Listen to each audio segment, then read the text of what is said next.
Welcome to our complete guide on fixing error code 19000 in Starcitizen.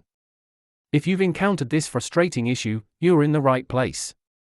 First, let's look at some common causes for this error. Issues often arise from server connectivity, bugs, or corrupted game files. To start, verify your game files through the launcher. This can help fix any corrupted files that might be causing this error. Next, clear your user cache. This can resolve many issues stemming from old or corrupted data within the game.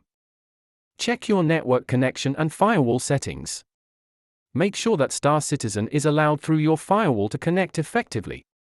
Don't forget to update your graphics drivers and system software. Outdated drivers can lead to various game errors. If all else fails, consider reinstalling Starcitizen. This should be your last resort but can often resolve stubborn errors. Don't hesitate to seek help from the community or official support channels. Many players have faced this issue and can provide guidance. To prevent future occurrences of error code 19000, follow best practices like regular game checks and updates.